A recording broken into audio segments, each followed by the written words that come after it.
Some time after this, King Nahash of the Ammonites died, and his son Hanun became king. David said, "I am going to show loyalty to Hanun just as his father, Nahash, was always loyal to me."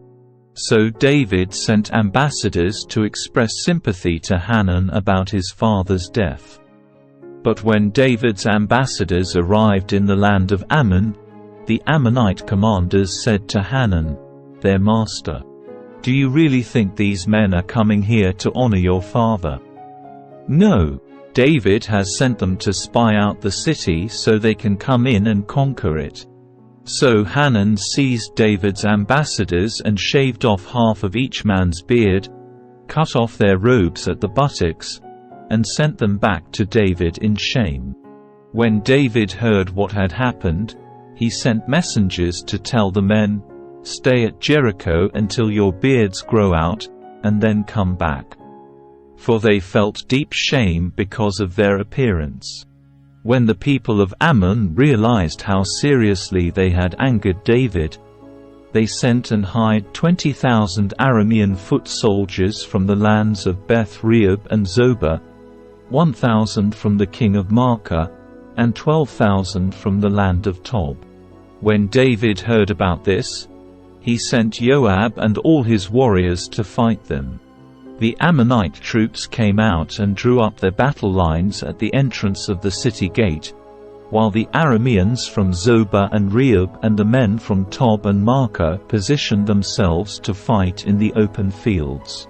When Joab saw that he would have to fight on both the front and the rear, he chose some of Israel's elite troops and placed them under his personal command to fight the Arameans in the fields.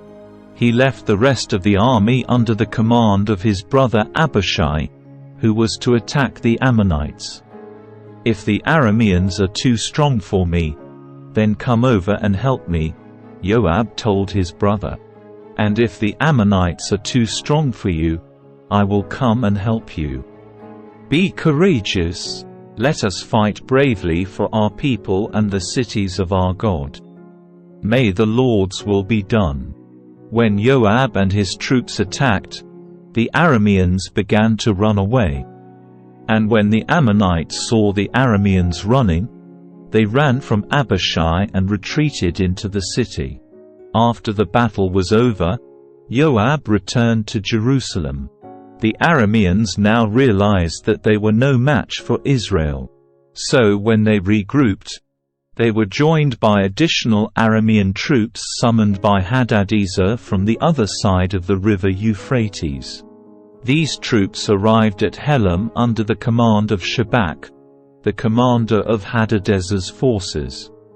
When David heard what was happening, he mobilized all Israel, crossed the river Jordan, and led the army to Helam. The Arameans positioned themselves in battle formation and fought against David. But again the Arameans fled from the Israelites. This time David's forces killed 700 charioteers and 40,000 foot soldiers, including Shobach, the commander of their army.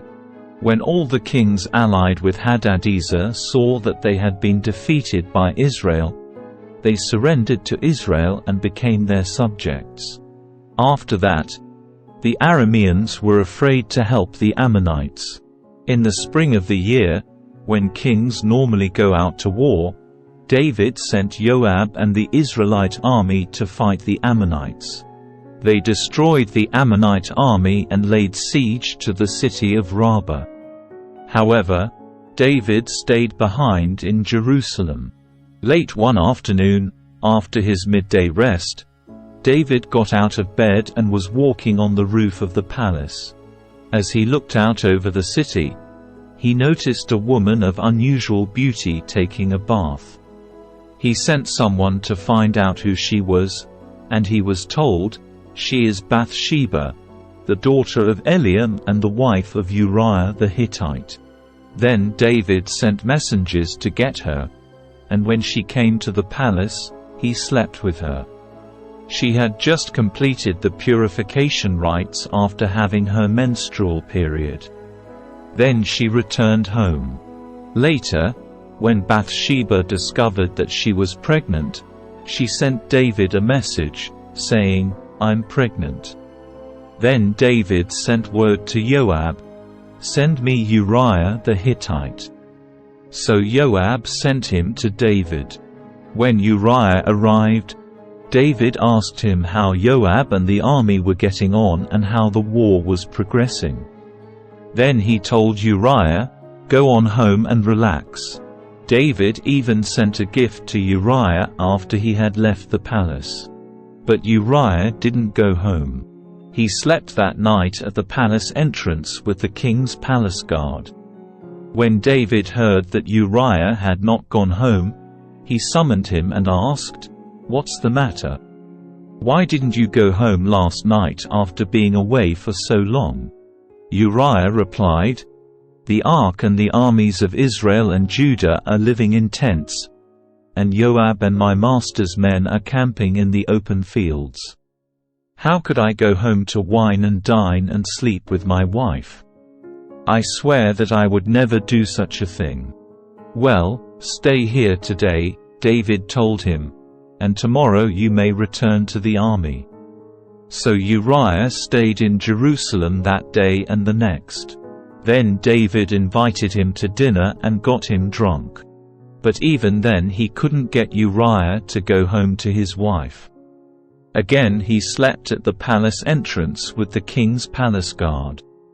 So the next morning David wrote a letter to Joab and gave it to Uriah to deliver. The letter instructed Joab, "Station Uriah on the front lines where the battle is fiercest. Then pull back so that he will be killed."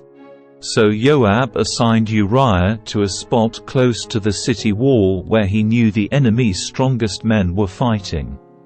And when the enemy soldiers came out of the city to fight, Uriah the Hittite was killed along with several other Israelite soldiers. Then Joab sent a battle report to David. He told his messenger, "Report all the news of the battle to the king." But he might get angry and ask, "Why did the troops go so close to the city? Didn't they know there would be shooting from the walls? Wasn't Abimelech son of Gideon killed at Thebes by a woman who threw a millstone down on him from the wall? Why would you get so close to the wall? Then tell him, Uriah the Hittite was killed, too." So the messenger went to Jerusalem and gave a complete report to David. "The enemy came out against us in the open fields," he said. "And as we chased them back to the city gate, the archers on the wall shot arrows at us. Some of the king's men were killed, including Uriah the Hittite." "Well, tell Joab not to be discouraged," David said. "The sword devours this one today and that one tomorrow. Fight harder next time, and conquer the city." When Uriah's wife heard that her husband was dead, she mourned for him. The period of mourning was over. David sent for her and brought her to the palace, and she became one of his wives. Then she gave birth to a son. But the Lord was displeased with what David had done. So the Lord sent Nathan the prophet to tell David this story. There were two men in a certain town. One was rich, and one was poor. The rich man owned a great many sheep and cattle. The poor man owned nothing but one little lamb he had bought. He raised that little lamb, and it grew up with his children. It ate from the man's own plate and drank from his cup.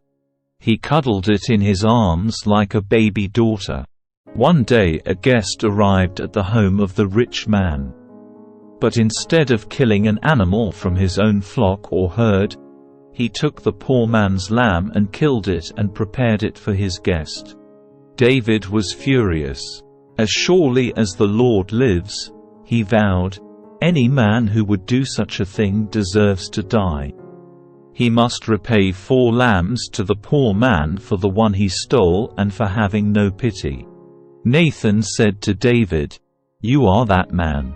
The Lord, the God of Israel, says, I anointed you king of Israel and saved you from the power of Saul. I gave you your master's house and his wives and the kingdoms of Israel and Judah. And if that had not been enough, I would have given you much, much more. Why, then, have you despised the word of the Lord and done this horrible deed? For you have murdered Uriah the Hittite with the sword of the Ammonites and stolen his wife. From this time on, your family will live by the sword because you have despised me by taking Uriah's wife to be your own. This is what the Lord says, because of what you have done, I will cause your own household to rebel against you. I will give your wives to another man before your very eyes, and he will go to bed with them in public view. You did it secretly, but I will make this happen to you openly in the sight of all Israel. Then David confessed to Nathan, I have sinned against the Lord. Nathan replied, Yes, but the Lord has forgiven you, and you won't die for this sin. Nevertheless, because you have shown utter contempt for the word of the Lord by doing this, your child will die. After Nathan returned to his home, the Lord sent a deadly illness to the child of David and Uriah's wife. David begged God to spare the child. He went without food and lay all night on the bare ground. The elders of his household pleaded with him to get up and eat with them, but he refused. Then on the seventh day the child died. David's advisers were afraid to tell him. He wouldn't listen to reason while the child was ill, they said. What drastic thing will he do when we tell him the child is dead? When David saw them whispering, he realized what had happened. Is the child dead? He asked. Yes, they replied, he is dead. Then David got up from the ground, washed himself, put on lotions, and changed his clothes. He went to the tabernacle and worshipped the Lord. After that, he returned to the palace and was served food and ate. His advisers were amazed. We don't understand you, they told him. While the child was still living, you wept and refused to eat. But now that the child is dead, you have stopped your mourning and are eating again. David replied, I fasted and wept while the child was alive, for I said, perhaps the Lord will be gracious to me and let the child live. But why should I fast when he is dead? Can I bring him back again? I will go to him one day, but he cannot return to me. Then David comforted Bathsheba, his wife, and slept with her. She became pregnant and gave birth to a son, and David named him Solomon. The Lord loved the child and sent word through Nathan the prophet that they should name him Jedidiah, which means, beloved of the Lord, as the Lord had commanded. Meanwhile, Joab was fighting against Rabbah, the capital of Ammon, and he captured the royal fortifications. Joab sent messengers to tell David, I have fought against Rabbah and captured its water supply. Now bring the rest of the army and capture the city. Otherwise, I will capture it and get credit for the victory. So David gathered the rest of the army and went to Rabbah, and he fought against it and captured it. David removed the crown from the king's head, and it was placed on his own head. The crown was made of gold and set with gems, and it weighed 34 kilograms. David took a vast amount of plunder from the city. He also made slaves of the people of Rabbah and forced them to labor with saws, iron picks, and iron axes, and to work in the brick kilns. That is how he dealt with the people of all the Ammonite towns. Then David and all the army returned to Jerusalem.